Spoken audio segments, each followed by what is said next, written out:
Good morning, good evening, good afternoon, everyone. Wherever you are in the world, welcome once again to another session of Living World of Darkness. This is a scene for the Vampire Venue. We open up once again in the Museum of Modern Art, a place that has been closed down quite frequently lately for private affairs and events not open to the general public. As usual, the Camarilla of the city are used to the routine of coming in through the front door, displaying their invitations, each sent through the mail about a week in advance, and eventually shuffling alongside the several Gould bodyguards down towards the basement where a massive theater greets them. At the moment, the kindred of the city appear to be mingling, although there are some very hushed and very almost distressed sounding whispers coming from the back in the area where Clan Malkavian generally congregates.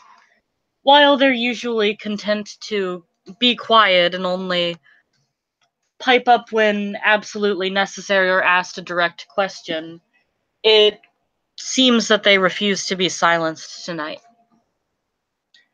And with all of this, as everybody shuffles in, this is where we will begin our scene.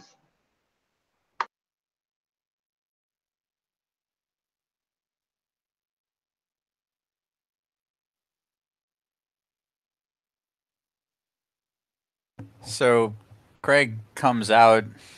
He kind of looks like a fucking cartoon character at the little coat check room where people have to check in large coats and other band accoutrements. Because he has to pull out the knife and hand that over, and he has to pull out the brass knuckles and hand those over, and he has to pull out the baton and hand that over, and then he has to give the cane over, and he really seems sad to let it go, but he takes his little ticket and shoves it in his pocket, and then goes to do what he always does, stand in the back of the Clan Ventru group.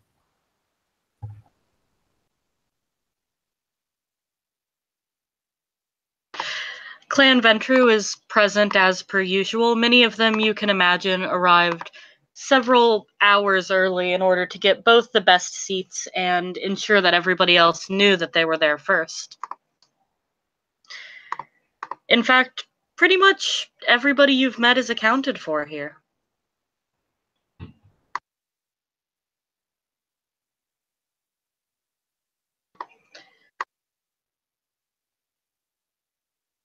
Adam walks in. He is. He's dressed impeccably, and he's. This is his first time in Elysium with like the new things that have been happening in his life. Things seem positive, which is a weird feeling for him.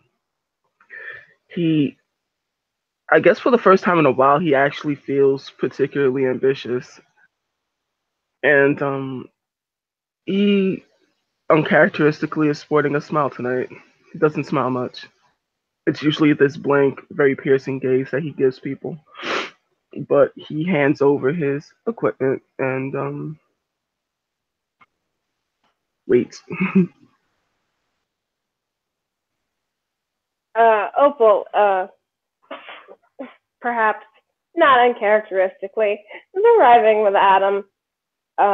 She is dressed sharply and smartly in a nice dress, as frequent when she attends an Elysium.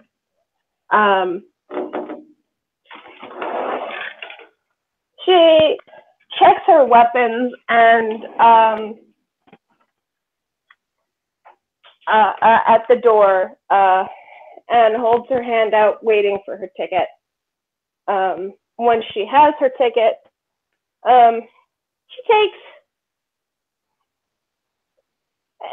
it's a cigarette. It's not lit. It's still a cigarette. She takes a cigarette from her pocket, puts it in between her lips, and goes to stand with Adam and find some place where they can be cool people together. Yep. Adam will look over and smirk You're nice tonight. Everything okay? It's an Elysium, honey.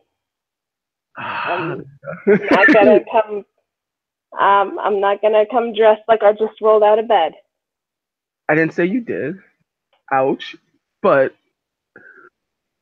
you didn't like snap at the cloak check? I guess that's good. Well, I'm also not wearing my fur either, so. It's always a reason. He'll smirk.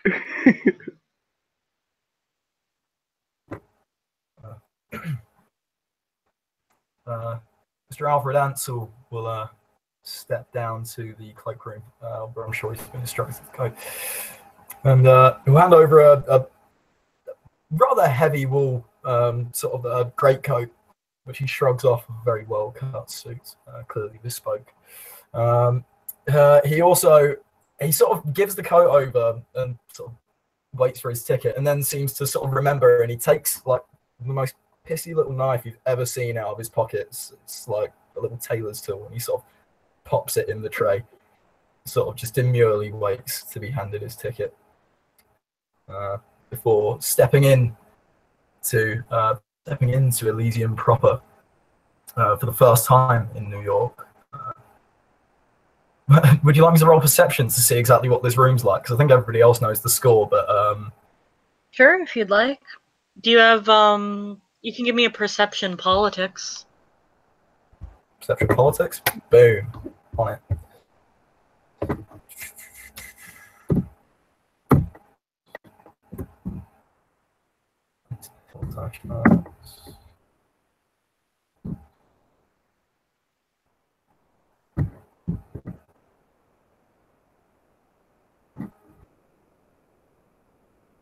That's 4 successes. Okay. You can get a decent look around the room, and while some things aren't immediately obvious at a first glance, you can kind of see the clans all gathering together. There's not a whole lot of intermingling except in a couple strange cases. You will see that the high clans and the low clans, or what are normally regarded as such, are separated from each other. The Brujah occupy the place closest to the door. Next to them, the Malkavians. The Ventrue, Toreador, and Tremere are all very close to the stage, standing and sitting all together in their little, fairly symmetrical quarters. Clan Gangrel is as far away from Clan Tremere as possible, and in fact, when one of them, that you can notice by their flaws, goes to walk past Clan Tremere, they give them an incredibly wide berth. The warlocks stare at them in return as they walk past. Other than that, most of them seem relatively calm, like this is a fairly normal occurrence, whereas Clan Malkavian are loudly whispering amongst themselves.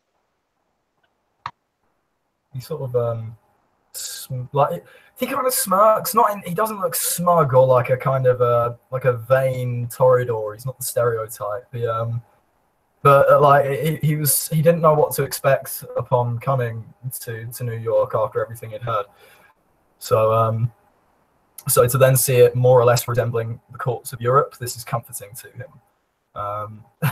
And he sort of very genteelly sort of intermingles through the crowd. It looks like to any casual observer, it would look like he was very, very comfortable mingling with people. And he looks quite curious, quite open. He's sort of quite natural. And he sort of looks around and he looks up on the stage. Are there any people who look important that I should be avoiding eye contact with? There's a small group of people who seem very, very important, all sort of taking their seats in center stage, with the largest and nicest seat being occupied by a fairly attractive older gentleman. He looks to be in his upper 40s, maybe lower 50s. Okay. He's very calmly chatting with a young woman in her early 20s who stands out considering she has a large, bright blue mohawk. He sort of nods, taking it all in. Is it relatively easy to spot who the Toreador are? Yeah, the Toreador are pretty easy to pick out. Sitting with the Toreador, who are fairly close to the woman with the blue mohawk, are particularly those either dressed incredibly nicely or dressed in a way that makes a statement. In fact, the sort of centerpiece of Clan Toreador, who appears very willing to greet the ones taking their place with her, is a woman with black, poofy, teased hair, very clearly goth in some sense and covered in tattoos. She giggles quite a bit, especially when people who seem uncomfortable by her presence walk by. Okay. Well, I don't want to ruffle any feathers yet. I have just got here. It all seems a bit too social to make a bold entrance. So he quite quietly, respectfully packs himself away with some respectful looking Toreador. Nobody who looks like too much of a poser, who's going to draw too much attention. People with style, sophistication, grace. And at that point, he tries to blend in like a good little Toreador.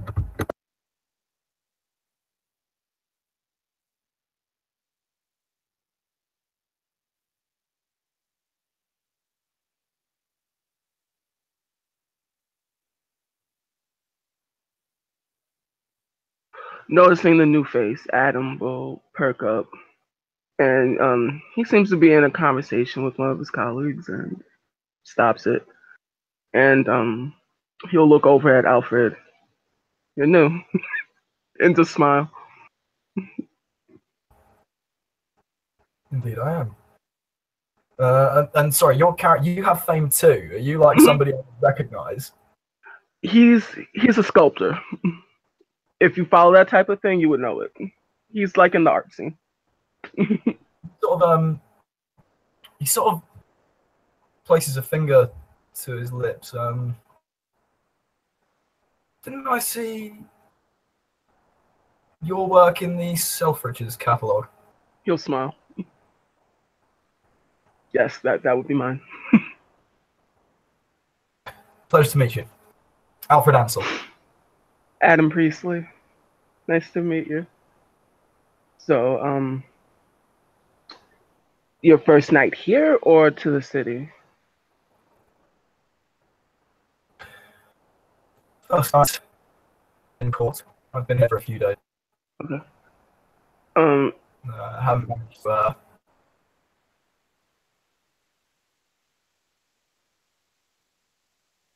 Yes. Something wrong? You broke up a little bit. Say that again. He said it's my first night. It's my first night in court. Yes, but I've been in the city for a couple of days. Okay. Adam will point, not really point, but more of a gesture at Shelby. Has the prince arrived yet?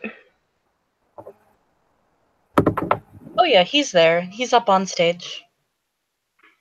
And he will kind of like motion with his eyes. That's the prince. Before the night's over, you should probably make your introductions.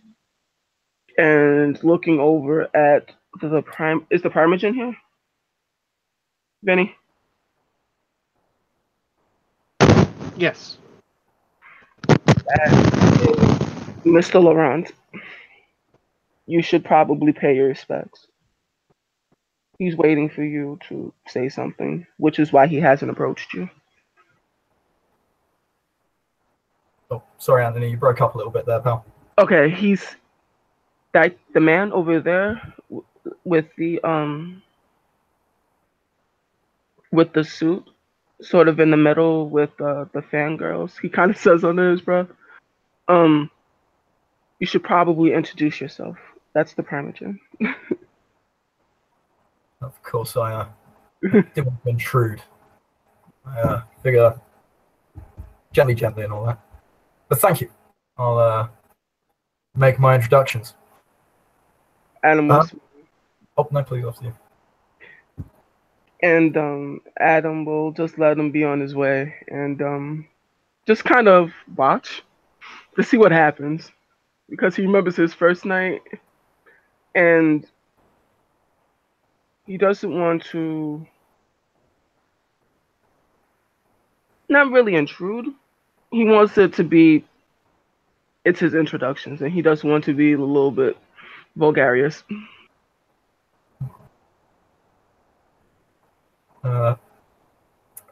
Shelby, I approach the Primogen.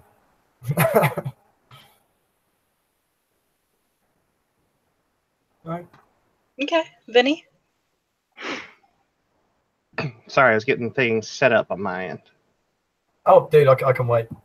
There we go. No, I'm good now. Hell, that's fucking cool. You walk up to a man who is impeccably dressed. Style seems to ooze out of him the way that blood oozes out of a bloody nose.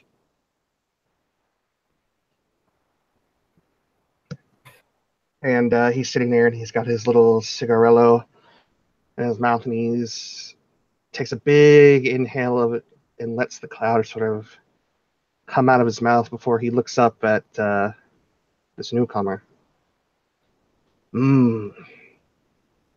So if you're approaching me, I'm going to make introductions. I'm going to assume that you are of the Rose.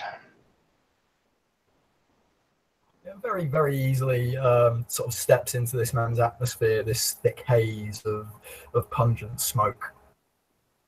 And he a very well-dressed man himself, a man of style like Laurent will know that this is an English cut suit, probably inspired by 1960s, but laced with an Italian style. It seems like his whole outfit is perfect down to the nines, and it looks like he's dressed this way every day for the past 60 years. And he sort of gives a very light incline of the head towards the Primogen.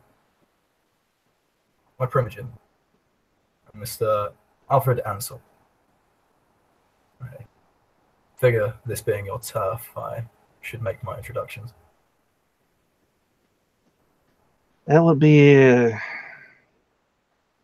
very wise decision on your part. So, Alfred, tell me a bit about yourself. I'm Mr. Alfred Ansel, owner and proprietor of Ansel & Sons, Conduit Street, London, just off Savile Row. I'm sure a man like yourself can spot from the cut. Was around for the British Style Revolution in the 60s, and consider myself something of a connoisseur of style. A bold claim around such elegant folk, I realise, but, well, I was always told I'd be good at something. He reaches into his pocket and he pulls out what I'm sure a man would say, like Laurent will know, to be a very, very expensive looking card, sort of card holder. He flips it open and he pulls out a very rich embossed card and he sort of extends it without sort of gaucheness or sort of flair. It's presented simply as a fact. I'm opening premises in the Lower East Side. However, I also do personal fittings. He sort of pops it down and sort of like hands it to him or hands it to a retainer, whoever takes it first.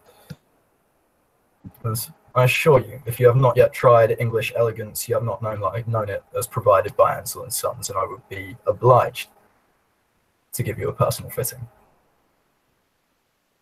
And he looks up at the card, and that's when one of the two individuals that flank him to his right, and with darker hair, snaps it out of your hand with a smirk.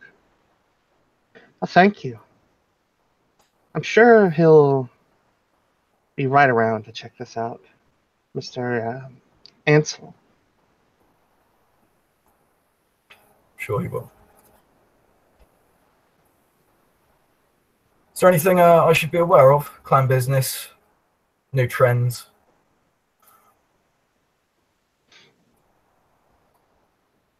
Well, we just got to the end of dealing with a bit of a conundrum when it came to the Setites. Word around was that they had disappeared. Every last one of them. Really? It seems to have resolved itself. Whatever the case was, the individuals working on it saw to it that it was dealt with. And I'm happy to say that several of our own number were amongst those that performed admirably. And he'll gesture at Opal and Adam. He glances over. And he stops them to say that he didn't realise he was rubbing elbows with celebrity.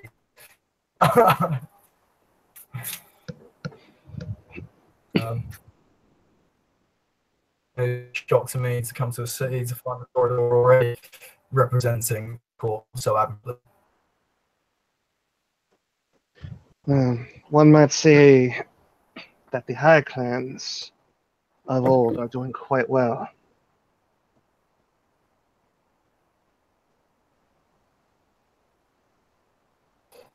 Not so far from Europe after all, then, it would seem. I'm not too far from anywhere, my young friend.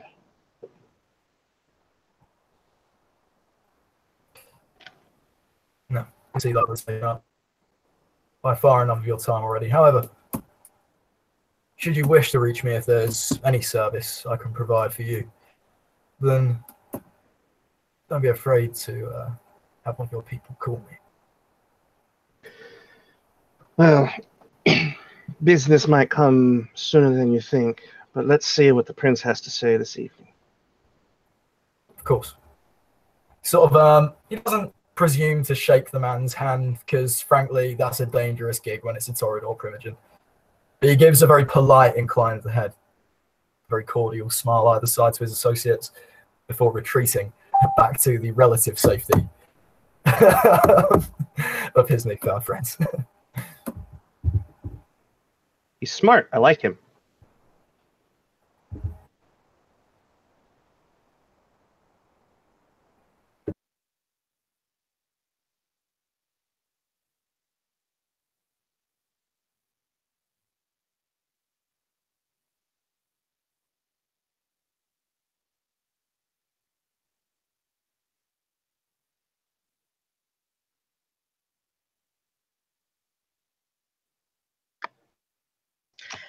After a while, the mingling and the chattering will all start to slow down a bit. And the various clans, save for, again, the Clan of the Moon, will start to sort of sit at attention and hush the younger members of their clan who don't quite realize what time the clock has struck.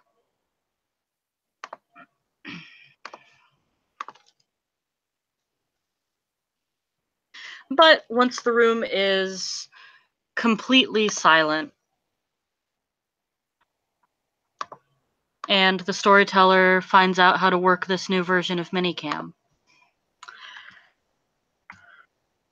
There we go. The gentleman sitting on the largest chair on the stage will stand up. He has in his hands a clipboard that he appears to be glancing through. He even puts on a small pair of glasses to do so. And he says, "Welcome once again, kindred of New York City, to your Elysium. Hosted both from the efforts of Miss Harper Ross and Miss Anjo Lancaster, who have decided so kindly to provide for us refreshments for this evening. As I see all of the Primogen are present, and all of your underlings appear to be as well, I would like us to address our first order of business. And he will shoot a glance over to a pair of whispering Malkavians who will quickly quiet down. I have received some troubling information from some of my allies in Mexico. And as such have decided that our number one priority as the Camarilla of the city should be fortifying our stronghold and preparing to meet some unfortunate resistance in the coming nights. While specifics have largely escaped us, we have heard that the Sabbat have once again taken interest in our city. But this time, we have the fortunate advantage of knowing in advance, and thus we have time to prepare. Several of you I have already contacted to begin setting up coteries, each with a specific mission. And I would like to use this Elysium time to allow some of you to meet with these individuals.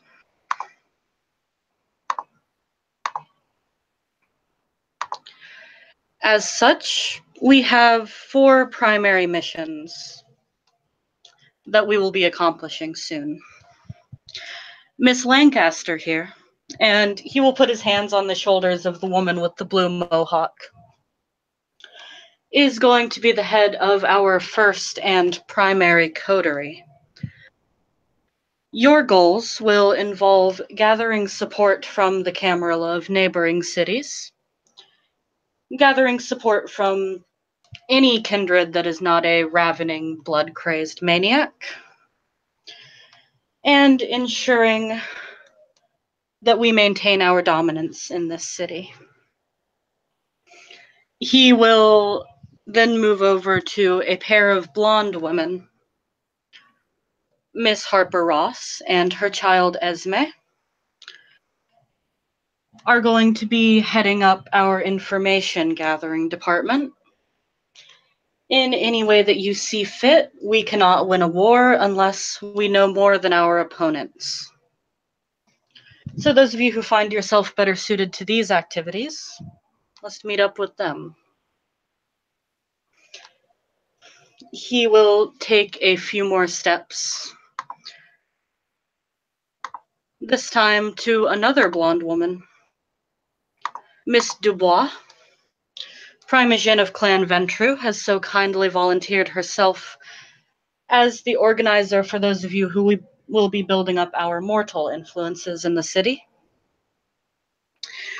And of course, Sheriff Jones, as usual, is looking for those of you who are more skilled in martial affairs to assist him in enforcement and eventually the less savory side of physical missions. And he will leave this group, returning to his large seat and taking a seat. These are the individuals that will be reporting directly to myself. And I expect each and every one of you, as members of my court, to report to one of them for whatever they may need you for. And he'll let this sink in for a moment. His sort of gaze enforcing the silence to continue for a few moments longer. That is all for my announcements this evening. I'll be presiding over the rest of this Elysium should anybody have any pressing questions, but please consider what your role in this organization is and get to it. I hate to say, we don't have a whole lot of time.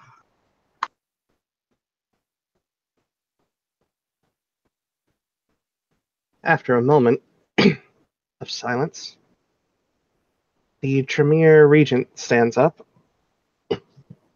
and she will step in front of the stage and she will offer a polite bow to the prince. My very dear prince, I do have a bit of an announcement to make in front of all of the court.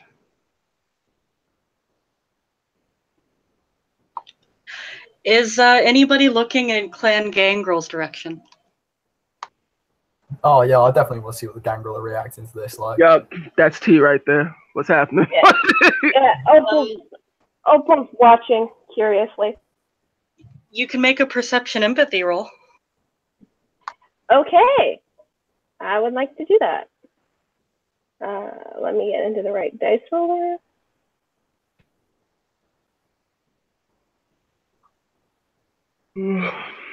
Okay.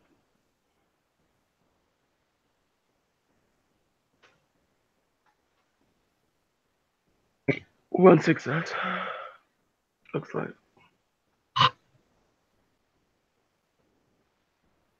What's the difficulty? Just 6. 1 success.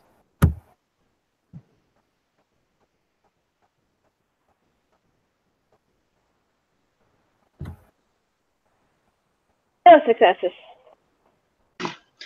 At no success, you don't really notice anything. Maybe it's all water under the bridge by now. At 1 success, you can notice a definite tension as the regent begins to speak. Though it's completely silent, the Gangrel aren't known for being good at hiding their emotions that well.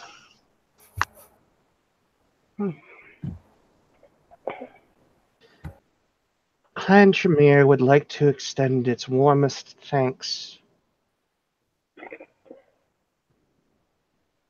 to the Clan of the Rose, who went above and beyond, putting themselves in mortal danger in a way that few others did, in order to ensure that information that was best served and kept under the watchful eye of an experienced hand was delivered right where it needed to be. I would like to take this opportunity to take a moment to thank Black Opal, as she valiantly put herself in the line of fire, and to which entitles her to a trivial boon.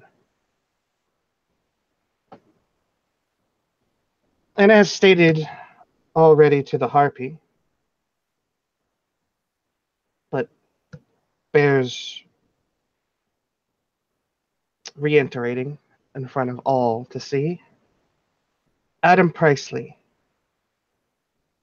She'll gesture towards the Toreador, beckoning him to come forward. Son of a bitch. Like, Adam comes forward.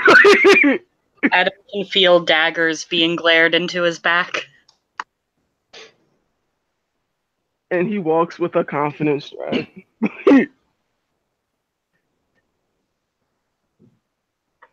Clan Tremere wishes to thank you immensely for the sacrifices and the duties that you performed in the entire Sedite ordeal.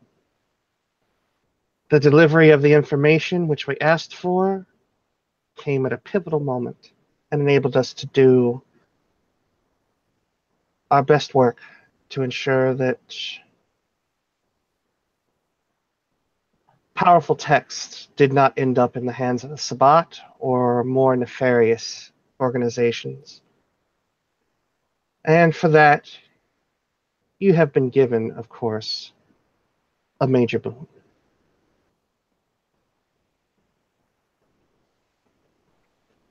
Thank you. Members of Clan Toreador will golf clap. I mean, even Opal will applause for Adam. She's giving him a dirty look, though. Yeah, he sees it. He feels it. And of course, the Tremere Regent is standing in such a way that she can just look slightly with the turn of an eye in the direction of a certain Primogen by the name of Sabine.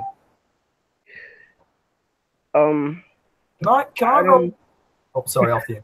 Go ahead, man. Can I roll perception empathy? Because there's a lot of stuff going on right now. Oh, absolutely. Absolutely.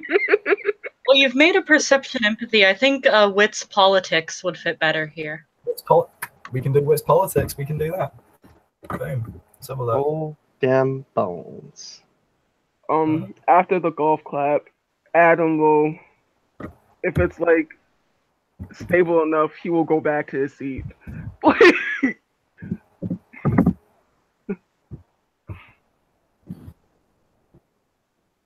I got one success, but a humble success. There's drama here. Yeah. There's a lot of drama here.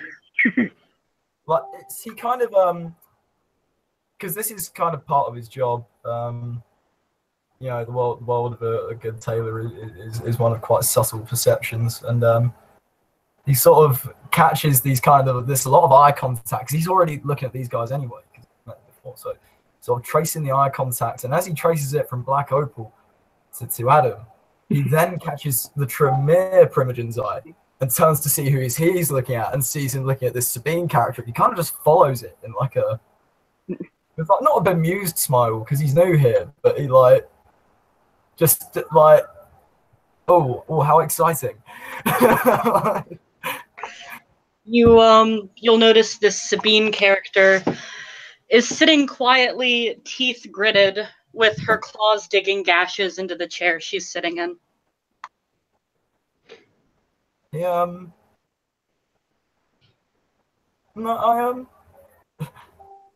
I sit this one out. He sort of like looks at Adam and gives him as he sort of comes back to sit down, he gives him kind of a sardonic, not sardonic, it's not that blatant, but it's a smile that looks like it's saying, oh, happy for you, buddy, but it's a smile that kind of is actually saying, like, so what's going on with you then?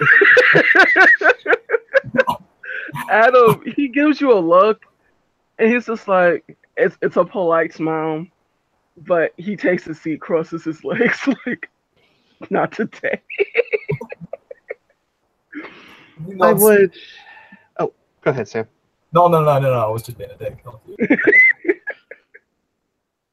Clan Tremere would like to thank the Rose and just reiterate for the court that the actions and words of a clan can show their true character.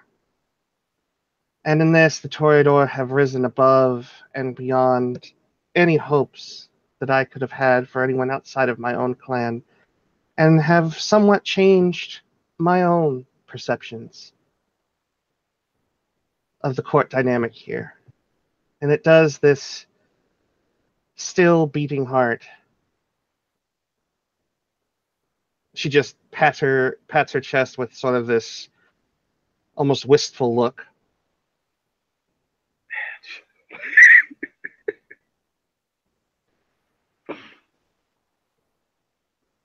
And of course, I am sure that she'll then just look directly at Sabine. I'm sure that any boons that you paid out for this as well will be paid out just as we did. Although I'm not sure if you did give out any boons.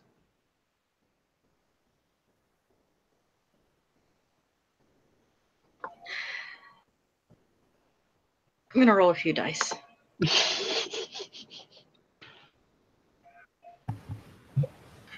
Oh, I'm sorry, please. The Gangrel Primogen is going to leap out of her seat, claws bared, and snarl. She's very quickly grabbed by other Gangrel, but you see her start just lashing furiously. With the rest of the Toreador, I take a step back, hand abreast. And Exactly what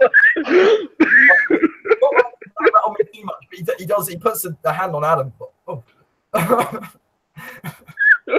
The strength taken out of their collective knees. The vapors. Anyway. And erupt in whispers of, "How gosh, someone chained that dog up." Jesus Christ. And as Phyllis goes back to her seat, she actually has to pass by Sabine with just outside of Claw's reach. And as she's walking, she's sort of got that smug look on her face, arms crossed, and a hand over her mouth. But it doesn't stop her from just saying to the Primogen of the Gangrel, a whisper meant for the crowd, and probably the only one who really it isn't meant for is the prince. Because why trouble him with it? Maybe next time dogs will learn to heel. And she'll walk back to her seat. The thrashing continues for a moment, but being held by several other, thankfully fairly strong kindred. The Gangrel Primogen is restrained and eventually successfully escorted out of Elysium. The remaining Gangrel look either humiliated or amused, depending on individual temperament.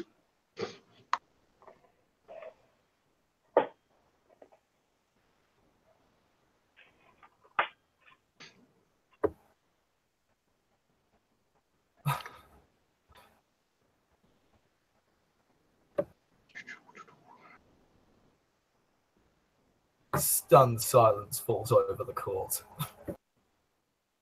I'm sure there's whispers aplenty. I've never been so stunned. I am just stunned. Have you ever been just so stunned? My, what fine yet rustic architecture. Oh, come on. Like, you've never seen worse in Elysium. It's pretty obvious that Craig has kind of picked a point on the wall, and he is staring at it. It's like in the general vicinity of all the people who've been talking. But if you really take time to look at him, you know that his gaze is super unfocused right now. You'll notice the prince finally, once all the commotion has ceased, gestures over first to the harpy and next to the keeper, and there's a very quiet conversation among the three of them.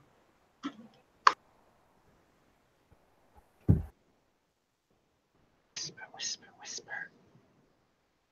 I wonder what they're talking about. Adam will just look up pointedly and just kind of explain to Opal, Boons, my dear. Oh, yes, of course. That's not That was a faux pas. Someone's getting reamed tonight, he'll say under his breath. Opal puts an arm around his shoulders. But if we can't hear what they're saying... I don't know. Go ask, Opal. The three will break up their little meeting. The harpy will very calmly report to the Tremere Regent, and then take her seat once again.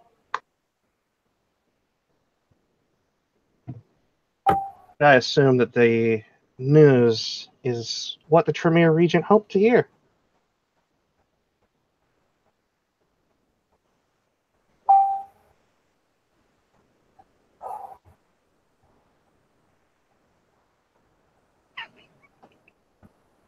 And oh wait, I gotta go back to her. Hang on, sorry.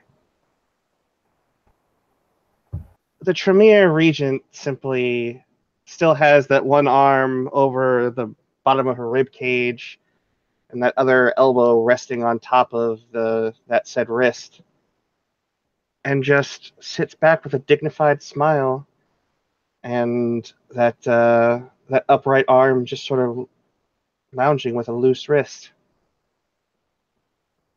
Triumph has been made.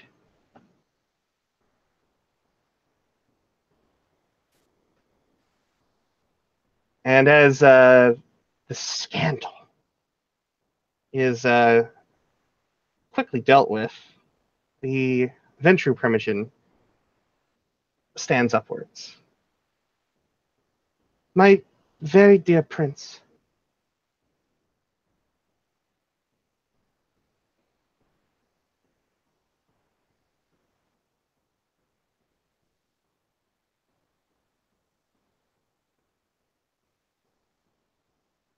Miss Dubois. I wish to make an announcement on behalf of Clan Ventrue. We'll give her a sort of go-ahead gesture.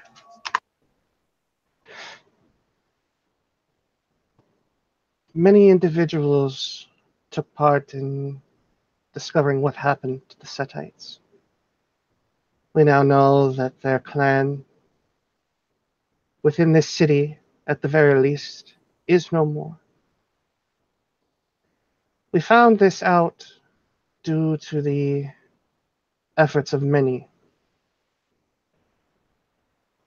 One amongst our ranks has proven themselves capable, loyal, and above all, exemplifying what a young Ventrue should be. I would like to call the childer of Sylvia Green to the forefront. Mr. Craig Ainsworth, if you would please. You know, for just a moment there, Craig, was just kind of waiting for someone else's name to happen. And then Sylvia's name came up, and now people are staring at him. So up he goes. Just quick as he please. Power walk. Opal will stick 2 fingers in his mouth as he makes his way up to the front and whistle. I'm not going to do it because I don't want to explode anybody's eardrums. But Yes. Kind of like playfully hits Opal, knock it off. He's shitting himself right now. Yeah. This is obviously not the weapons bag's particular forte. So he's heading up there. Papa Jim wanted him there, so he's gonna be there because she's scary. Mr. Ainsworth, you aided the Camarilla since the moment you arrived in this city. You have bridged the gaps between various clans that at times do not find themselves in harmony. As such, you exemplify what it is to be a leader. The sheriff has told me of your exploits, and I am happy to give leave to your sire to make an announcement for you. And she will step back. As a slightly grizzled woman steps up, she'll walk in front of Craig, and she'll leave her cigarette at the ashtray near where she was sitting. Craig.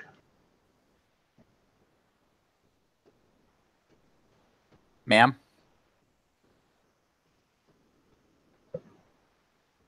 As my child, I expected things of you.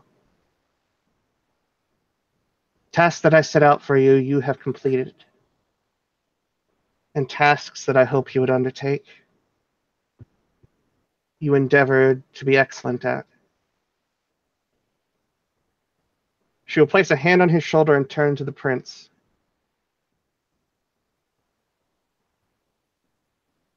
With permission given to me by Miss Dubois, my very dear prince, I would like to declare that my child is worthy of the title of Ancilla and has risen in status within Clan Ventrue and the court as a whole.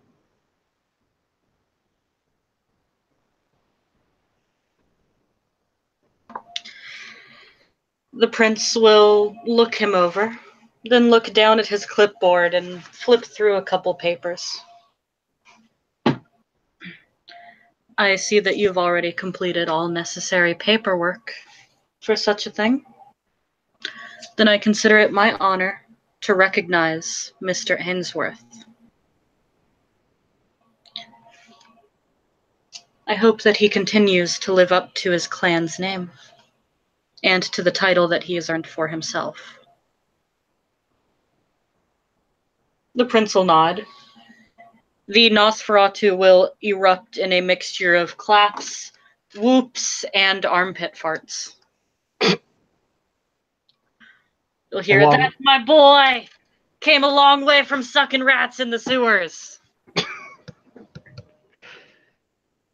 The Ventrue will also actually stand, and they will do their best, very proper royal clapping. More whistling from Opal. Claps from Adam. "Take it off!" from the Nosferatu. Polite clapping. Nodding.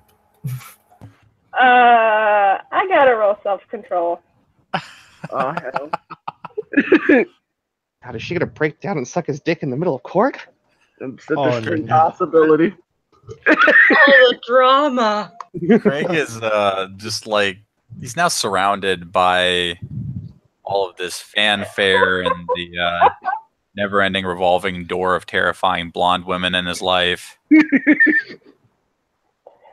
So, one success. Opal does not echo the take it off sentiment, but he gets another whistle. This one sounds more like a wolf whistle. And on a personal note, I would like it if the Harpy would please take into record that I offer my child a minor boon. He has certainly earned it. And then she'll begin to clap in front of him with a pride-filled smile. The Harpy will pull out her PDA and make note. Boons. Bones. And then Sylvia will lean in close to Craig as she gives him a very courtly hug. Say something to the rest of the court and make yourself look good. And then she will walk back to her seat. Craig, roll wits etiquette. Why do you hate me? Because Wit- stats mean things. Wits etiquette. I do have etiquette. I do have a wit score. Oh boy. See how many willpower I'm at least supposed to have at this point. Didn't really update that too closely. But it's on the other end of a Sunday. You should be up at full. Full. Willpower resets every Sunday. I only got +1 every Sunday. Okay. I'll take it. Fuck it. I'll take it. Let's guys, man. Willpower on this. Please do. Yeah, that's a good idea. Oh man. I'm pretty sure the Ventrue and the Prince are all expecting at least 3 successes. I don't know if that's what's going to happen, but there will be at least 1.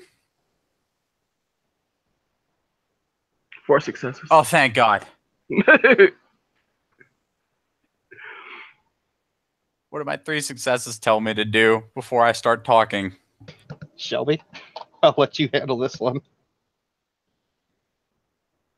How many successes was it? 3 total. Oh, okay. Then you're definitely capable of giving a very nice speech. Okay. Bob will do. Did it? Yeah. Bob will do his best. My fellow kindred, I'm particularly humbled to have received this title. And I just want to let you all know that the services I've done to the court for my fellow kindred are going to continue. The merits that brought me here do not simply fade away once an accolade's been given. That being said, I do have to emphasize that I did not do any of what I did in a vacuum. I did not act in any of my times alone. The only reason that I am here today in front of you is because my fellow kindred supported me in all of the activities asked of me by the court and necessity. I ask for your continued support in these trying times. Given this dark news about the presence of an opposing force, we're really only going to come through this if we come through this together. So please, keep doing what you're doing. I am eternally grateful.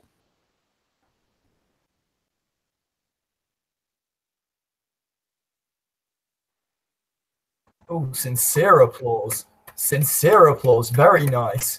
Oh, Adam was like, holy shit. Instead of applauding, the Opal's got her arm going, whoop, whoop, whoop, whoop, whoop. So takes a half step away from the crazy lady next to him and continues applauding.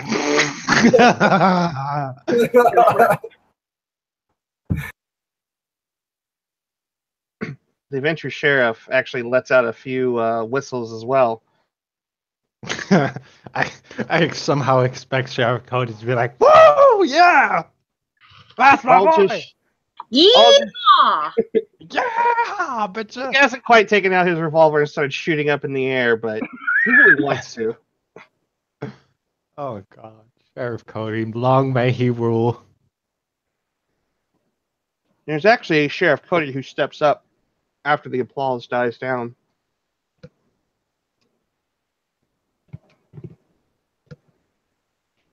And then he will finish the ice that's in his mouth and not choke on it. Prince Vanderbilt. I also have a statement to make that is, well, it pertains to one of my underlings,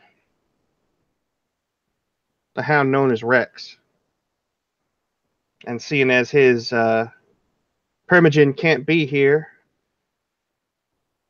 for certain reasons, I would like to be the one that steps forward and makes the announcement on Rex's behalf.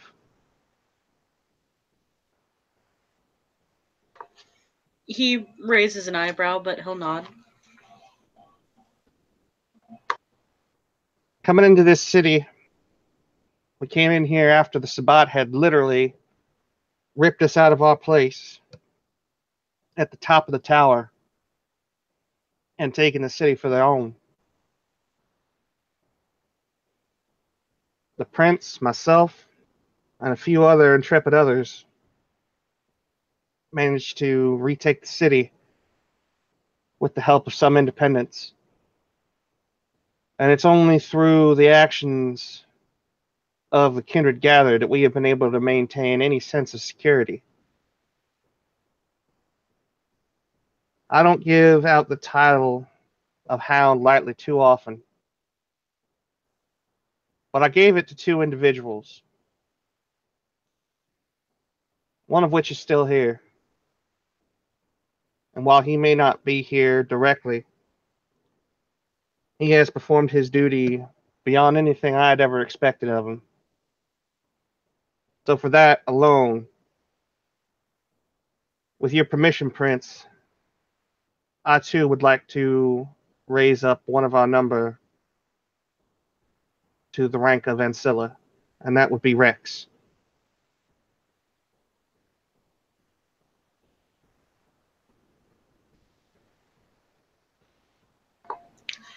It is non-traditional to bestow such a thing upon a member of a different clan. But until we can find a replacement Primogen for his clan, I will take your word into consideration.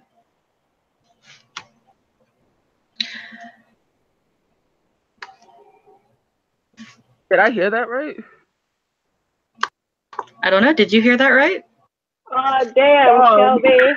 Son. Damn.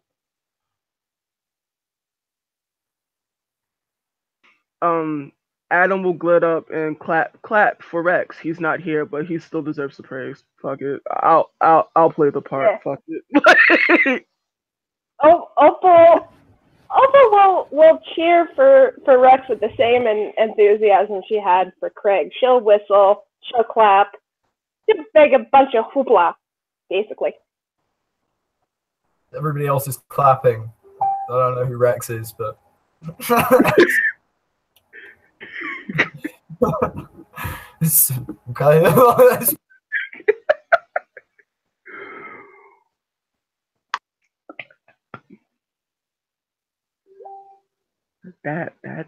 That's vicious. Damn.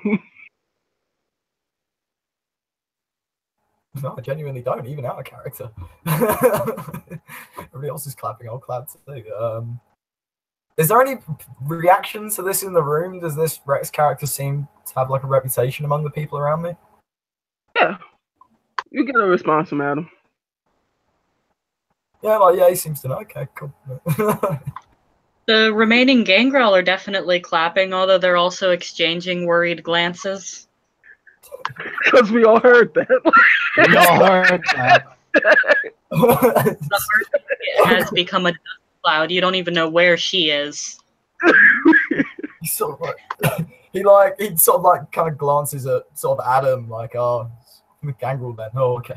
Yes, clap. Beautiful. I get why this was so confusing now. Yes. He just makes his head like yes.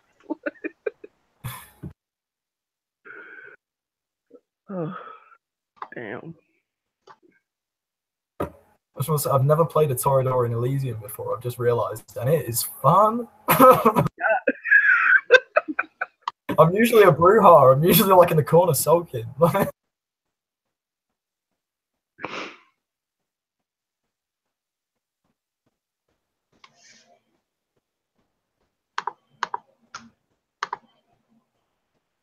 Does it look like there's going to be any more carry on from the elders, or are there going to be any more announcements? Is this a natural lull before somebody else starts talking, or is this our cue to mingle?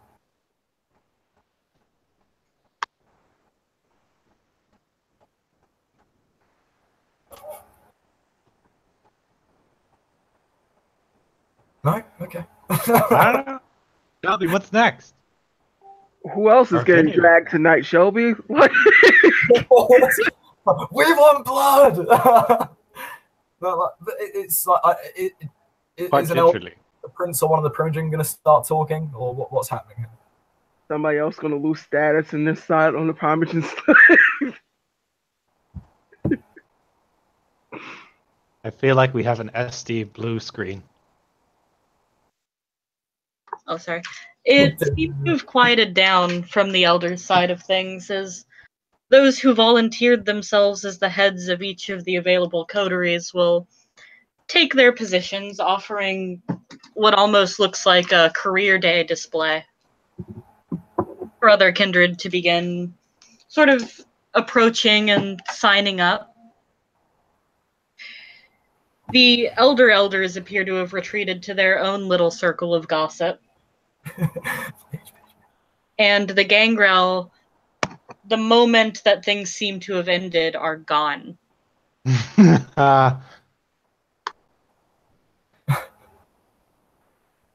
Where's while all this is going on? Where's Craig? Where's Craig at? Craig, now that people are splitting off to actually get business done with these heads of these groups, it's very obvious, like, it didn't take more than a couple seconds. Craig is with the sheriff right now. Gonna keep an eye and not interrupt that conversation. So I want to talk to Craig. I'm gonna try and. But actually, I turned to Adam. If Adam's with me. Yeah, Adam's there. So sure, there's lots to tell here, but There's so much to tell. I don't even. Don't worry. Let's keep it impersonal for now. Mm-hmm. This Craig Ainsworth. Mm-hmm. That was quite the display, but altogether rather ambiguous. What did he do? Craig was able to rally a lot of scared neonates to do what needed to be done. I'm not scared neonates. Except Captain Badass over here. I don't believe we've been introduced. He extends his hand to hers. Judging by her demeanor, she isn't usually greeted by gentlemen. So that's a hell of a way to say it, Sam. Look, I got class. That's all. He extends his hand. Shut up, Max. Quite informally, gentlemanly, and sort of Alfred Ansel, and I believe it was Opal. Yes, Opal. She'll take his hand and give it a firm shake. Opal, Black Opal, more formally. Black It's a Opal. pleasure to meet you. That like a Monica Cher Lamar. In a way, yes. I am a performer. Oh, interesting. And tell me, what do you perform? I am a ballet dancer, sir. Adam hides the look on his face. Genuinely just being friendly. So, listen, hey, guy, come on. Yeah, he. What do you perform? What do you do? I'm a ballet dancer. Oh, interesting. Yes, I work privately. I do private affairs, private. Interesting. A lot of friends who did what you do back in Soho. Really? Yes, yeah, indeed. Ever been to Soho? London. Not London, no. I've been to Soho here. I've got a great stacks there. Entirely your scene. I'm sure you'd love it. However, Perhaps one day I'll be able to see it. perhaps that is if these afeared Sabbats don't come down on our heads first. Exactly. Now, with Sheriff Cody and Rex and the impeccable Craig, as well as myself, Captain Badass, I doubt we have anything to worry too much about on that front. Charming. Quite charming. Always nice to meet an optimist. Yes, you could call me an optimist.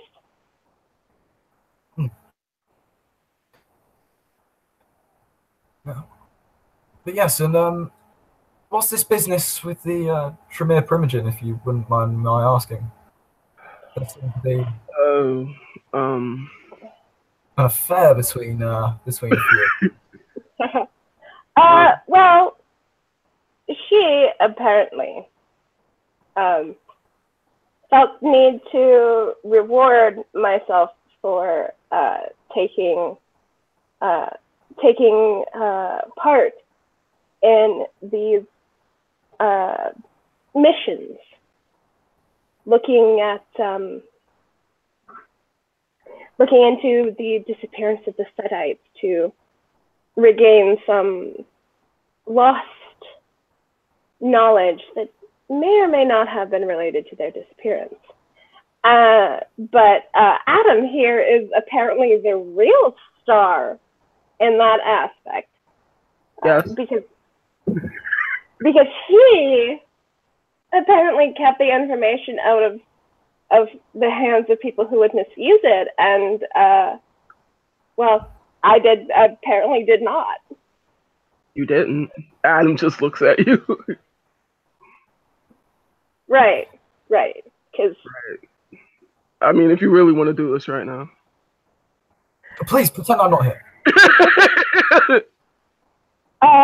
I was just saying that totally destroying something so no one can misuse it ever is the same exact thing. Oh, I appear to have missed something. Of course you have. Just Opal being Opal. But at any case. I'm sure we can discuss it another time. You should so wish. This is quite the public place, and well, it does seem to be rather a personal affair. No, I am personal with everybody. I can see And that. they piss me off. That's what I like about you, Miss Opal. Granted, it's a really easy thing to do. Oh, come on.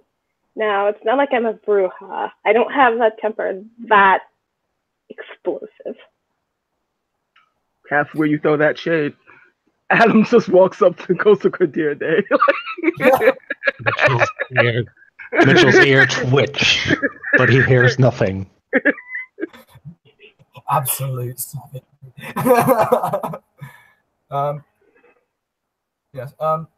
In fact, he glances over at Craig again. Where's Craig? Where's Craig? Is Craig still in community? Is Craig still talking to the sheriff? Bob had to BRB. Oh, there he is. He's back. Oh, is he? Yeah. Back? Oh, hey, buddy. Sorry, I didn't realize you were gone. Sorry, I had to step away. Oh, that's creepy. Right, I was just saying, is he still with the sheriff? I mean, depending on what the sheriff's had to say to him, it may have been as simple as I kind of started this directly working for you. That's probably going to continue type conversation. I see. Business, I see. I mean, if I'm happy to wait until you're freed up. I can intermingle, but I'm gonna try and catch you. Let me know when he's like sort of moving. Okay. Evan, you got anything for me from the sheriff?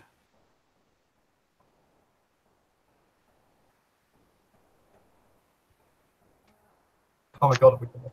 No, the sheriff lets you go and do what you need to do with the rest of them. Okay.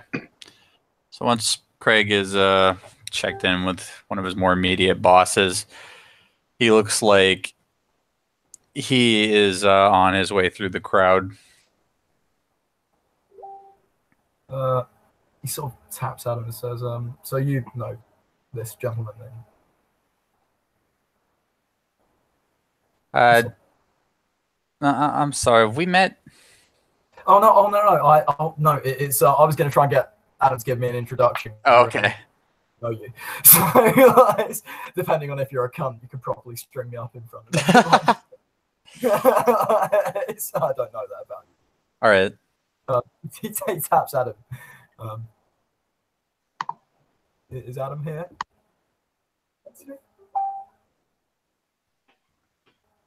Damn. Oh.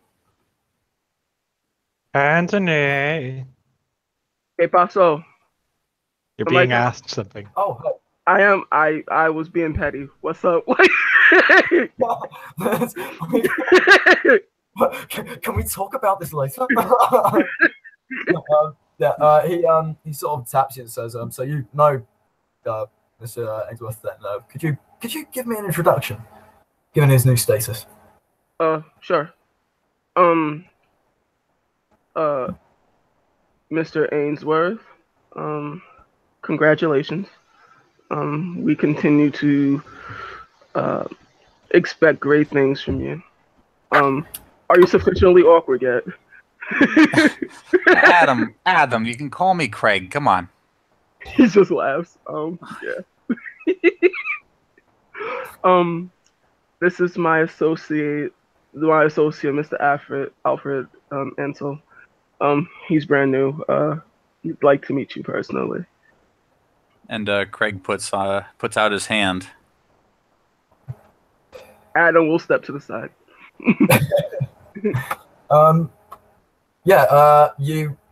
Alfred sort of takes his hand, and it's a firm, like masculine, but not overpowering handshake. It's friendly. It's very gentle. Okay. It's like not oppressive, you know. And he sort of like glancing him down. He says, if I've not impeded you in your business, I merely wanted to meet you in person. Given apparently your recent exploits, you're something of the talk of the town. My answer. Listen, Alfred, right? Yeah. It's real simple, okay? I did what I had to do in the situation I found myself in. The people around me, I was lucky enough to have them there, okay? The thing about all of this, and everybody's got to remember is, for better or for worse, we're all in this together. So we go out, we do what we got to do, okay? Oh, absolutely. I agree more. Spoken, of course, like a true man of your standing. It's unfrequented courts around Europe. Primarily, it's not often you see a man take an accolade and pass it to his peers. I'm just saying things that, frankly, everybody knows, and more or less letting the people know I'm not gonna let something go to my head there, take me away from reality. Okay, I don't like to particularly deal in, I don't know, fantasies, I guess you call it, or anything like that. That's really not how any of us are going to stay, I guess alive is kind of a stretchy term there, existent through these coming nights, especially if what they're saying up there is true. Indeed, I expect, given what I've seen, you might have your hands full. My advice, be around some good friends at any given time, stay armed and stay aware. Well, I'm always after new friends. Craig, wasn't it? Yeah. Thank you for the sage advice. He reaches into his pocket and produces once again the same card box that he handed out to the Toreador Primogen before.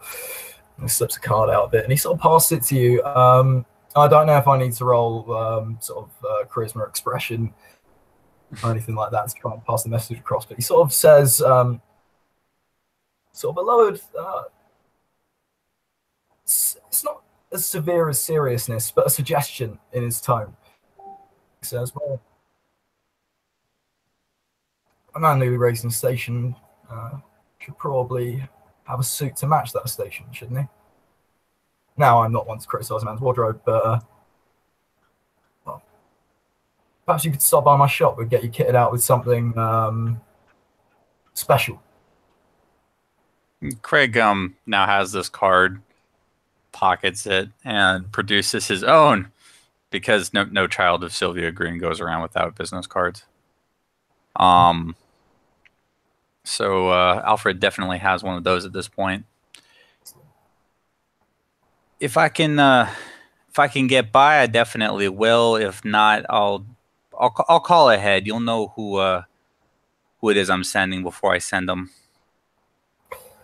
Well, a pleasure to receive either way. Now, don't let me impede you. I'm sure you have business with the coteries. But you'll find me at Ansel & Sons on the Lower East Side. All right, I'll keep that in mind. Good night, Mr. Ainsworth. Night to you too. And Craig walks off, and at this point, it looks like he's headed in the direction of the Nosferatu.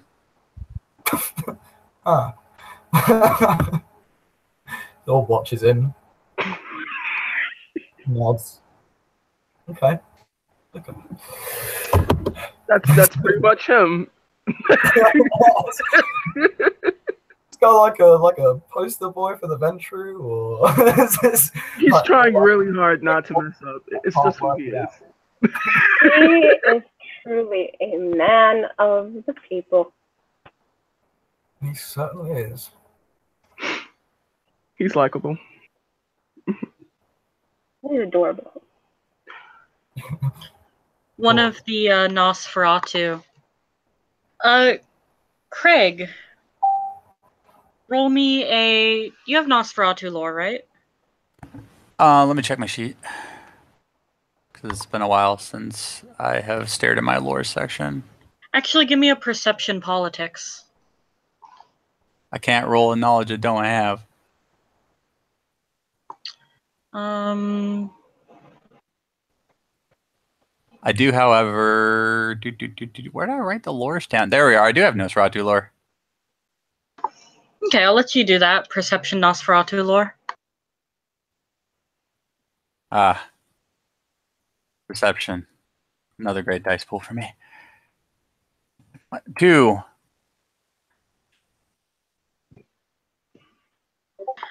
This Nosferatu you're talking to, you've been to a lot of the Nosferatu parties where just the whole family is hanging out. This Nosferatu is not Camarilla.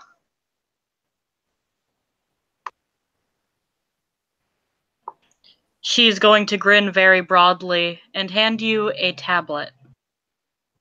Like the electronic device. Craig now possesses a tablet. She's going to point up to the stage.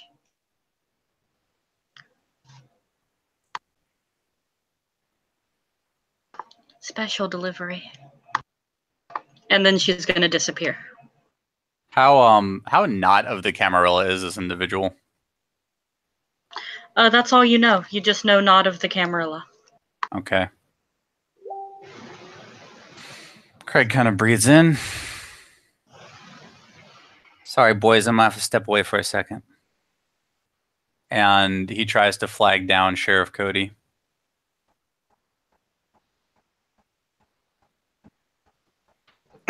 Cody just looks at him.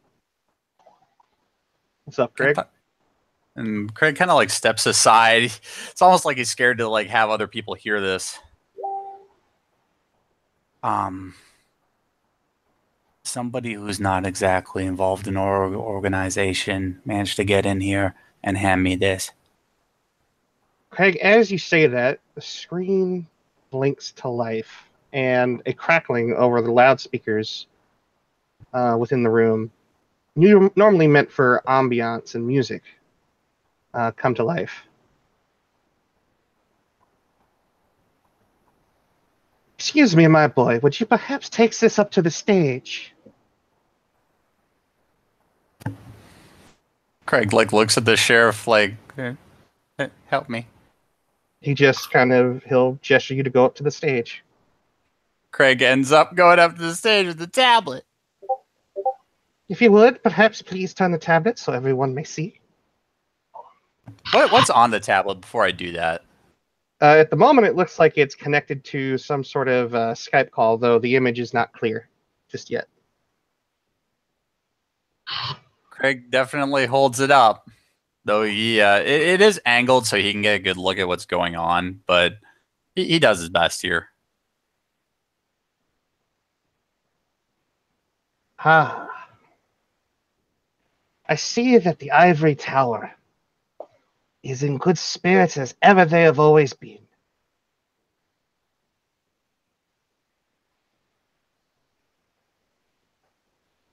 Prince Vanderbilt, it has been quite some time. If I am recalling correctly, over 70 years since you and I last saw each other across the battlefield, was it not?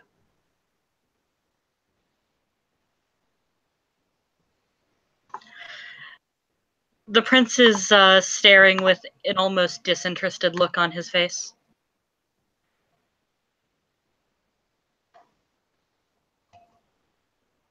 Hard to read as ever. Well, my message is for you as the rest of it is for your court. I hope you won't mind me addressing them directly, would you?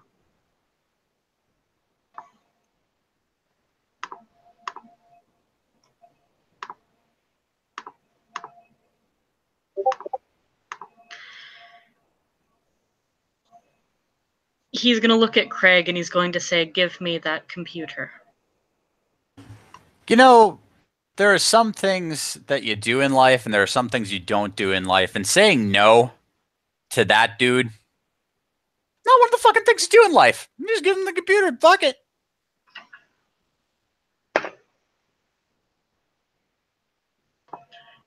You have 1 minute.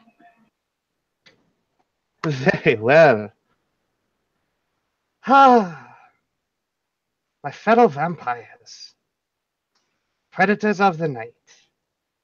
I wish to inform you that the Sword of Cain's campaign upon this city has started in earnest once again. We will be looking forward to seeing many of you face to face very soon. Already, we are gaining so much intelligence about the places you call home, the places that you hunt, the places where you lay your heads down at night and dream the things all the way through the waking hours that the sun is highest in the sky. We are amassing ghouls of every shape and size, servants within the kind. And we have, of course, bringing together our forces that have pledged allegiance to the Sword of Cain. The tablet is promptly snapped in half. There's no effort expended to do this, and it's very calmly handed back to Craig. Craig now has a halflet. Sell that on the eBay or something. Whatever you do with discarded electronics. It'll be done.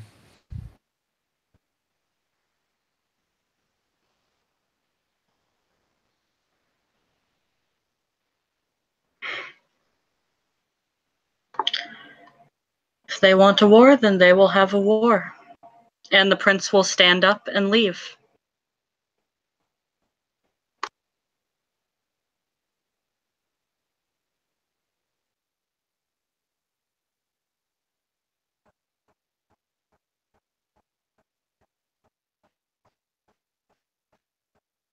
I look to my Primogen. Yeah. It's like The Primogen you know, or you can witness at this point, each one of them has stood up and they seem to be walking up to the stage and conversing with each other in a very tight-knit circle. Cody is going to gesture over to Craig. Craig in turn, sorry, I have to peer at the screen for a second, will wave Mitchell over. Mitchell will join them.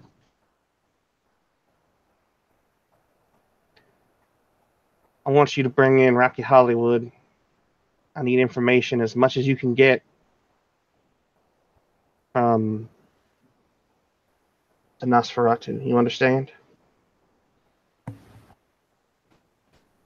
I understand. I will leave my office open to visitors tomorrow evening. I expect this to be turned around within 24 hours. Craig nods. Sheriff, I'd like to volunteer my services to the sheriff's office. You understand what that entails, son? I don't like being anybody's puppet. I like this about less. As long as you understand what you're getting yourself into, boy. We'd be happy to have a Bruja amongst our ranks. Then so it is. Speak to Rex and Craig when you have the chance, but let Rocky Horror know that I need to see him. But understand that he is not being brought in like some common criminal or blood-hunted kindred. Just need you to escort him to me. You understand? Noted. Cody then looks to Craig for confirmation that he also has noted it. We travel in the same circles. I know how to reach out to him. Good to know. And with that, he'll tip his hat to the rest of the neonates and Ancilla and he will make his way up to the stage to go speak with the Prodigy, leaving you all to converse amongst yourselves. You have his number? I know Opal has his number. Yeah, even if I didn't, it'd be pretty easy to get him, but just get his regular number. Sure. Opal! What? You still have Rocky's business card? She'll head over to Mitchell. You still have Rocky's business card? Yeah. Why? Can I have it? She'll, I just need to copy down the number. Oh, yeah, sure. She'll flip open her purse and shuffle through the business cards. Brian Rockies, pull it out. There you go. And he'll punch the number into his phone and save it, hands it back. Yeah, Craig will do the same. And email, if he has it. I don't know which one of us is going to contact him first, but the main thing to stress here is that you let him know that the sheriff's asking for his services, okay? I want him to think that he's in any kind of trouble. Why would he be in trouble? I don't know. No idea, really, but, you know, people get certain ideas when, you know, higher folks are asking them to show up places, you know what I'm saying? Yeah. Okay. Opal, Yes? you're half decent at fighting, right? Yep. That I am. So I can trust you to look after the other roses? Yeah. Good. Me and Rex can't be everywhere all at once. Same deal with Mitchell. Mitchell's going to be a stifle a laugh like, oh boy, that's going to be funny. Got it. Mitchell, did you drive here tonight? No. Okay, good. You're riding with me. Where are we going? We're going to pick up Rocky right now? It'd be ideal, but if we can't get to him in time, I don't want any of us to be wandering around on our lonesome if we can help it, okay? Smart. Got The it. place is staying secure?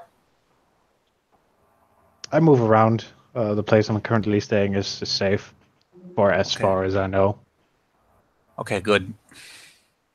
When it comes to some of the people who are more hard up in that department, I regret saying this, but I may have to open up some of my spare rooms. You have spare rooms? Buddy, I got a lot of space. Plural? I didn't peg you for that type. Sure, buddy. Yeah, come to find out Craig's living in a mansion this whole time. It's far from the Ritz, but it's safe. Well, safe-ish anyway. Better than nothing. Where's this conversation happening? I'm sorry. At this point, they're probably a little closer to the stage. I wouldn't say they're right on top of it because I wouldn't want to be around the prince after that. Was the number spoken out loud at any point? Or was it taken down on like a bit of paper? No, I was just kind of just punched into the phone. Yeah, there's punches in the phone. Yeah, no, fine, okay. it's eidetic memory. Just realized. My fists! Adam will look over at Ansel and say, "Well, I like being nosy. You like being nosy. Let's go be nosy." He's sort of going like it's sort of like what in mortal life might have been the look that translated as like, "Oh, they're not my celebrities." You only live twice. Yeah, no. No, but he he sort of well he follows your lead actually because you're acquainted with these people, so yeah, he's happy to sort of follow, which is weird for me.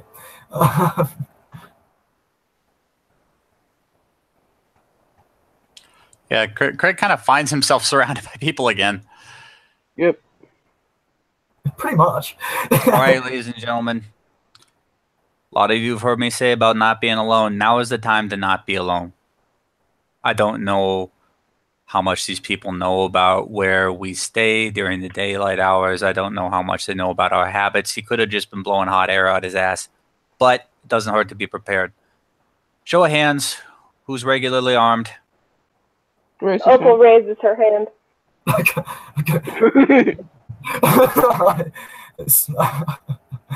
He sort of actually, he makes a note. Who raises their hand? Does everyone raise their hand? Yes. Yeah. He looks around you and and he thinks for a moment. His eyes sort of glance up as he thinks, does his like tailor's tool count as a weapon? And then decides to like not say a thing. Well, I bought my sabers from the clubs. Not the most inconspicuous weapon to be carrying out in public, though. I've got you. Get you something you're comfortable with. Okay. Something I'm comfortable with. Don't worry. I've got a knife. It's the perfect size. You can strap it right into one of your sock garters. Well, that's very kind of you. Is this my, as they say in New York, welcome? Welcome. Yep. Welcome. Just hit the fan. This city does have something of a reputation, so. It does. Yeah. Okay. By the way, my name's Mitchell. Pleasure to meet you. Mitchell. Alfred Ansel. He sort of extends his hand. And, shakes it. It's a warm shake. It's described before. It's like your barber's handshake, you know. It's wholesome. Mitchell's handshake is due to his potency. It's fairly strong. Yeah, you saw that. Huh? What was that? Mitchell's handshake due to his potence is fairly strong. He's sort of like, oh, you're brilliant, yeah. It's sort of nice to meet you. I assume you're all acquainted. Yep. He sort of leaves a polite openness at the end of his sentence, which might suggest, like a prompt for you to sort of perhaps introduce yourself or your function. It's sort of only a brief one, so if you're not about that kind of thing, it can be glossed over. No, he's just you look like you're all acquainted. Just yeah, there we go. Thanks for leaving me hanging, guys. I'll see him back and all that. Cheers. Okay. You picked the wrong person to leave subtle hints to. Yes. Okay, so this is how this is going to break down. I want people from Clan Toreador. I just want you to focus on staying safe tonight, all right? Now, if that means you all got to hole up in the same building for the night, so be it. If that means you all got to go shopping in some not so great places to arm up, so be it. But don't leave each other alone tonight. Okay? Got it. Oh man, Adam looks like decidedly upset. With his, we'll do that. So, Like I did other things I'd rather be doing tonight. Other people I'd rather be spending my night with. I don't know. Kind of gives you a look like. Well, I'm new in the city. I surely whoever's here won't be tracking me. And besides, I couldn't impose on my fellow clanmates. They hardly know me enough for all they are. Nice try, newbie. You're not imposing. You can stay with me. So, do you want to roll perception empathy?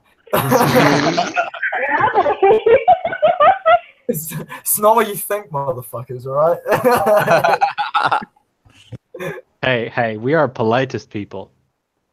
Nah, I'm messy as fuck. Holy shit, 5 successes! Scared isn't the right word.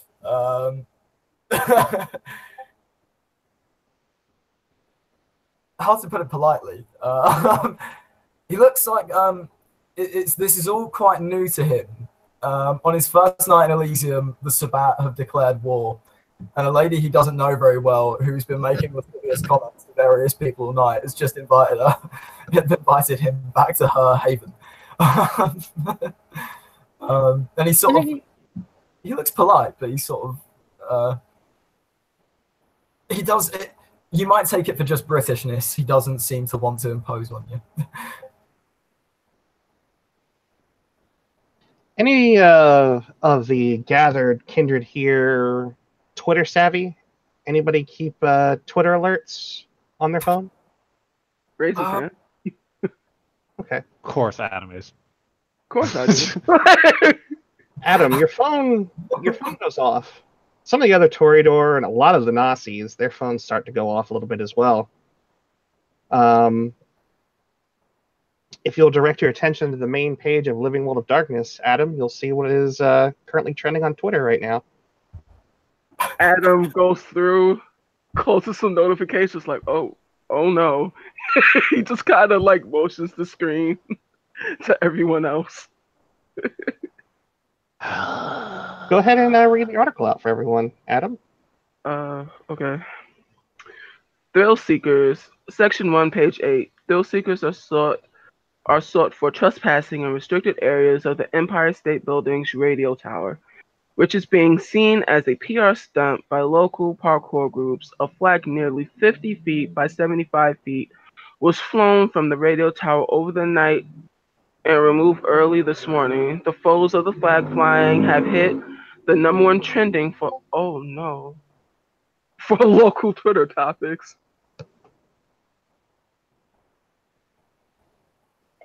And he just shows you the picture. oh my god. Alfred can put two and two together and kind of gives like a really, really, really, really weary look. Like, it's like is this normal for you people? Y'all are ridiculous.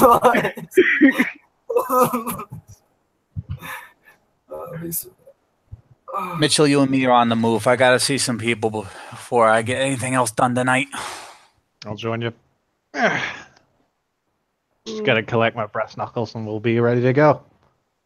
Same. And yeah, Mitchell gets to see like all of Craig's weapons given back to him. Yeah. Anyone else who's headed out just gets to see Craig, this like living arsenal at this point.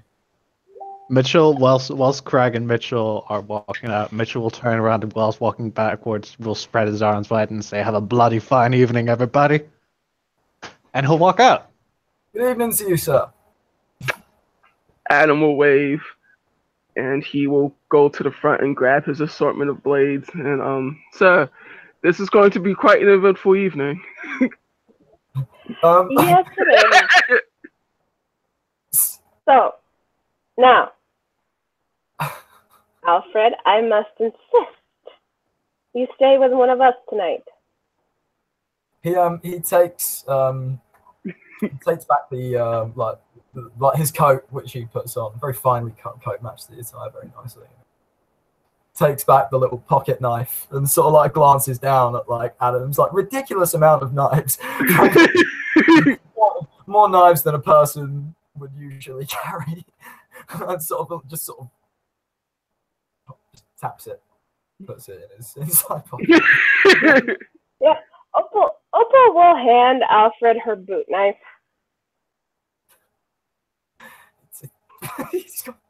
He's sort of looking around with it. He has nowhere to put this. It's in a sheath. Oh, right. You can attach it around your ankle or whatever. He sort of takes it and sort of like subtly places it under his coat. It's very kind of you. Yeah. Not going to offer a boon for this, are you? No. Why? Just asking. We're Toreador. He's sort of like, you know, come on, you know what we can be like. Come on. Yeah, you know, like she puts her hands up in the air. Yes, I know what we can be like. She knows. Okay. Okay, fine. Adam, is your place suitable for habitation by more than 2 people? Yeah. All right. Where is your Adam? place? Pardon me. Where is your place? Toyota part of town near the Art Deco. So quite a prominent area where, given your standing, there could always be inquiring journalists and such mingled in with the crowd. Yes. Now, whilst my profile is distinctly lower than yours, mostly readers of Gentleman's Quarterly, really, wouldn't that be, say, a tad conspicuous? That's a fair point. Then go with Opal. It's fine. You're coming too, honey. We're all staying together tonight, or did you not hear the Ancilla? I am too. Fuck you, fight me. She looks at him and sticks out his tongue. Did you not hear the Ancilla, who apparently is acting with the full blessings of the sheriff? I heard him. Uh-huh. Really? Oh, come on. I'll make popcorn. We'll get the pull-out sofa pulled out and watch movies. It'll be a regular pajama party. What? Indeed. Adam does not look thrilled, but like... Listen, where's your place, Miss Opal?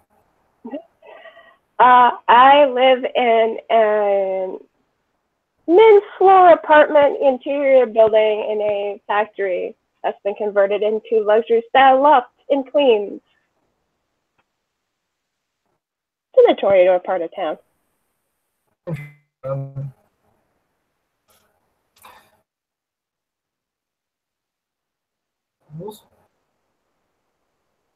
Reasonably secure. We have a virtual doorman.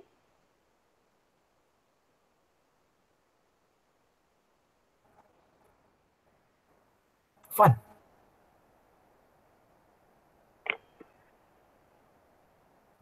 Well, in that case, I thank you for your offer. I would like to accept. You're welcome. However,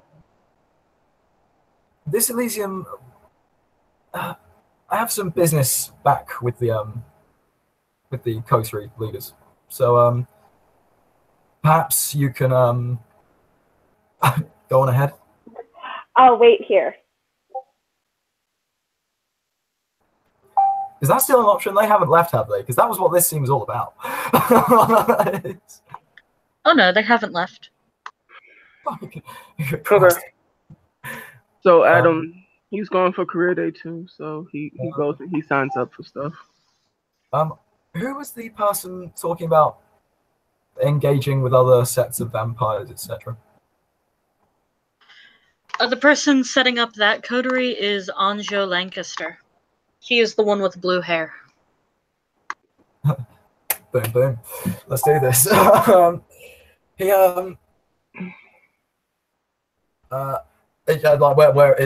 is he free to approach her? Oh, absolutely. She just seems to be talking to other interested parties. He sort of stands politely within her vicinity. Good evening.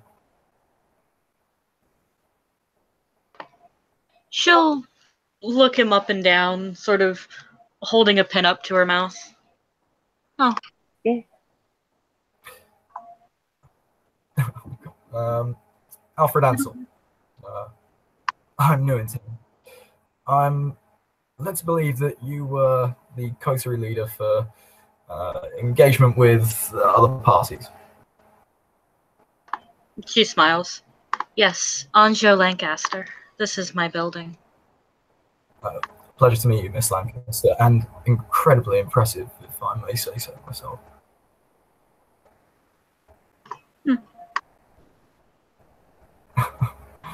He sort of nods and sort of taking it out. Sort of nods over it. So he sort of looks to her, I guess, questioningly, sort of. So, is there any direct way I may be of any kind of assistance? Well, those under me will be traveling to locations in which we have contact with other groups of kindred, be they Camarilla or not. You'll be expected to represent our court to the others and gain their favor if you think that's something you would be capable of. Not to boast, but I've been soloing everyone from gangsters to aristocracy to to working Joes since the 50s. I meet all stripes of men, women, and otherwise in my life. I like to think I'm a people person. I see. Are you squeamish?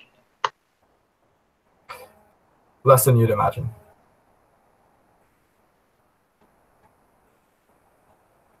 He's sort of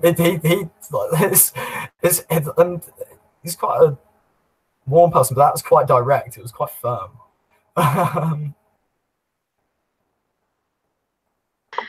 I see. Because I plan on making contact not only with nearby Camarilla, but on my list are those at the Succubus Club, of course, those at the Red Sisters Midnight, the Giovanni. You consider yourself ready to deal with them?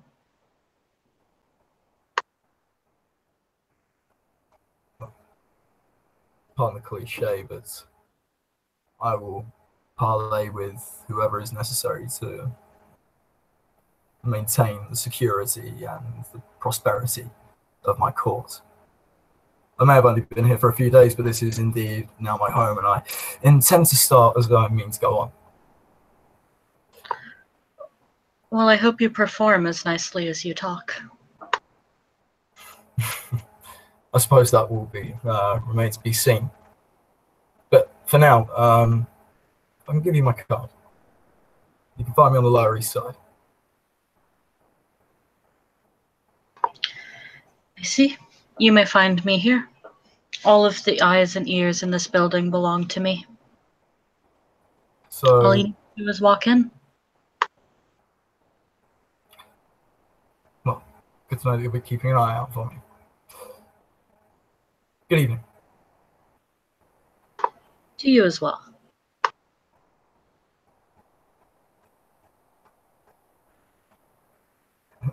Sort of walks back and sort of quite easily mixes with the crowd. Sort of standing back and sort of letting people handle their own business because this is quite a tense time.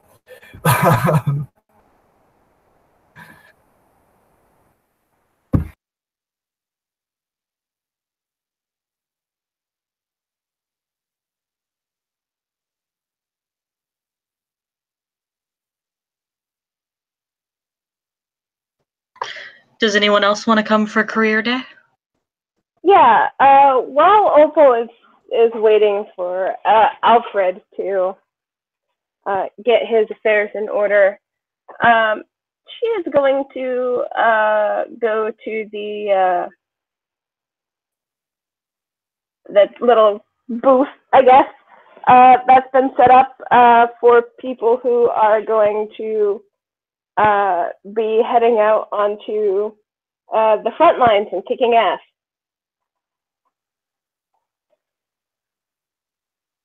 Vinny. I can't click fast enough. What did she say? Opal is going to the career day booth for kicking ass and taking names. So Sheriff Cody's group. Yes.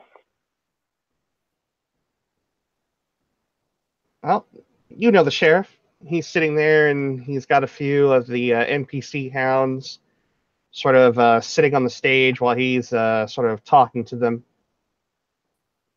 But as you walk up, he'll hold up a hand and he'll look at you. Sheriff. Opal, what can I do for you? I'm going to go ahead and say that I will join, or I would like to join, your group that will be fighting on the front lines. He'll look you up and down, and he'll then lean back slightly. Now, take this with the understanding that I do not mean offense, but given your clan's abilities and their penchant for social graces, don't you think you might be more useful in other places? I'm not saying I won't take your help, but I want to make sure that you know that you're putting your talents where they're best needed. Well, my abilities with the social graces are the stuff of legend. That legend is not exactly favorable, if you understand my meaning, Sheriff. And I think you do. Yeah, I do. He says that very curtly. Fortunately, busting heads is the other thing I'm good at.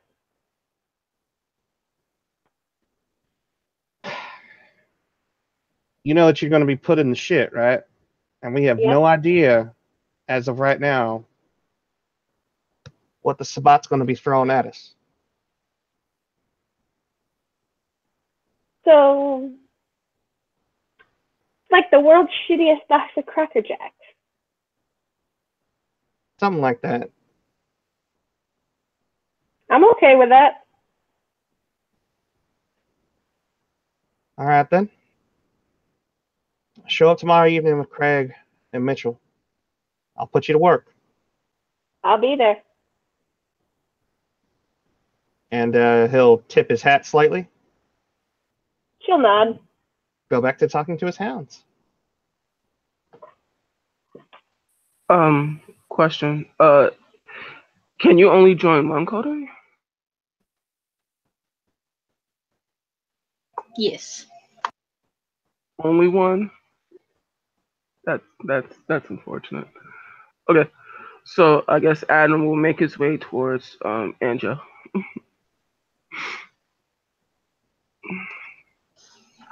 She'll nod to him. Evening. Good evening, Mr. Priestley. You've had quite the evening tonight. It's a lot of excitement. I don't like it much. He'll smile. I don't like too many eyes on me. Weird coming from someone like me, huh?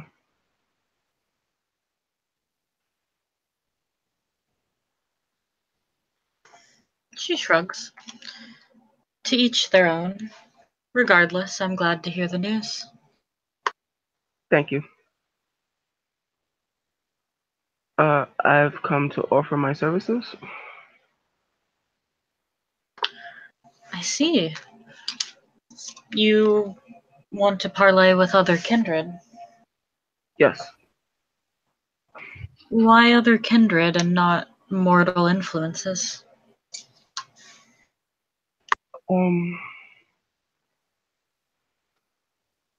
I believe that's where my skills lie.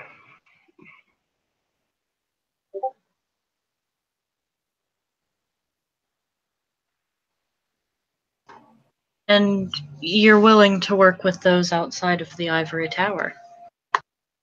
Yes.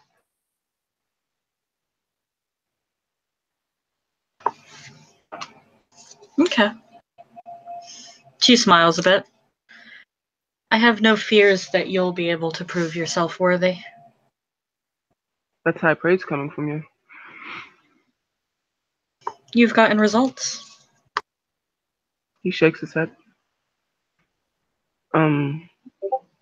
Should I just show up or question mark? Do you have a secure number at which I may reach you? It's my personal line, then yeah.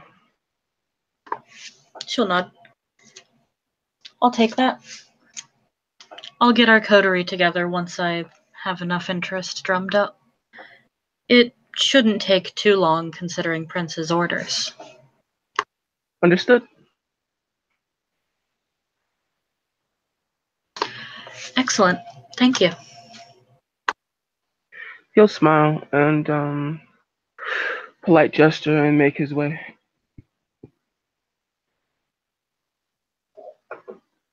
To I guess the Toreador slumber party.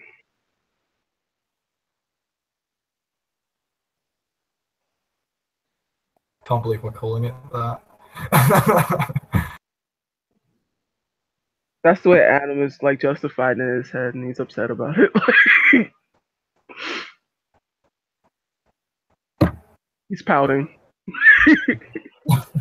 Opal will find her other two Toreador. All right. Shall we be off? Yes. Come on then. Alfred, did you drive here? I have someone for that. Suffice to say, if you two need a ride, then I can take you. Alrighty. Let's go with Alfred then. I guess we're going with Alfred. Thank you kindly for the generous offer. I hope we are imposing on you. Oh, no imposition at all. No imposition at all. And you know, it's all terribly English. Like a tasteful town car pulls up, driven by a quite nondescript man, sort of a slightly elderly gentleman, but who looks of sort of quite stoic stock. Mm-hmm. And yeah, it's he sort of ushers you into the back, and will rely on the directions of his colleague.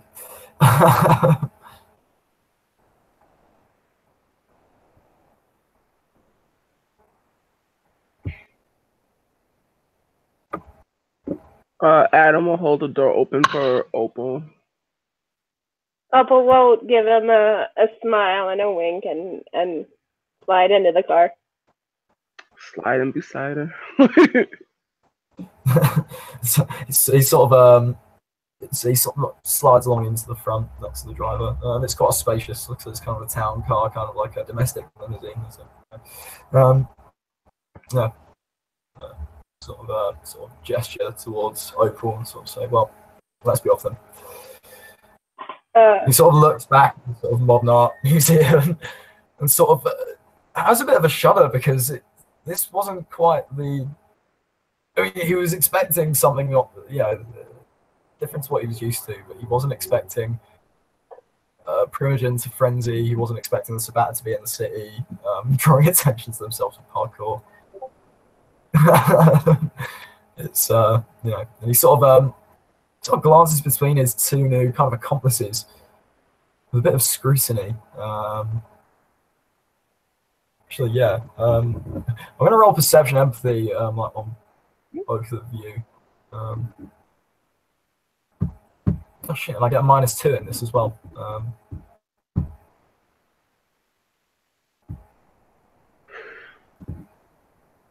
Sorry about this.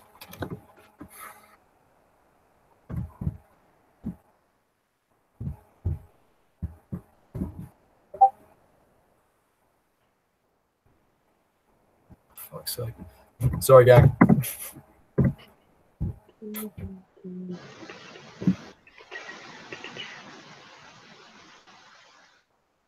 And that was 4 successes, and I won't roll it twice because I'm crap at that. But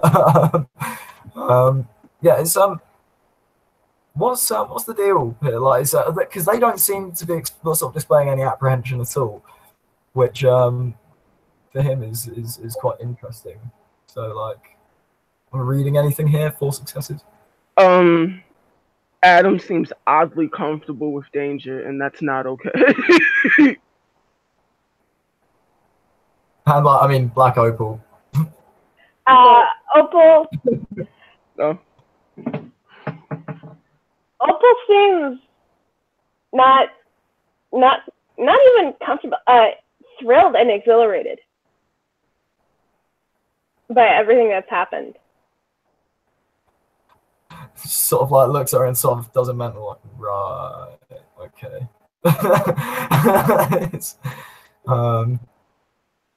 He sort of smiles and sort of gestures to the driver as to where they're going, sort of to Queen, and bids him to set off.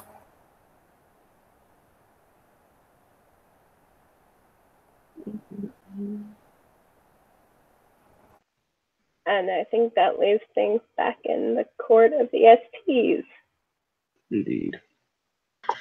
Well, with all of the exciting news that came forth in the Elysium, I think that unless there's anything specific anyone else would like to do, that this can be where we end our scene.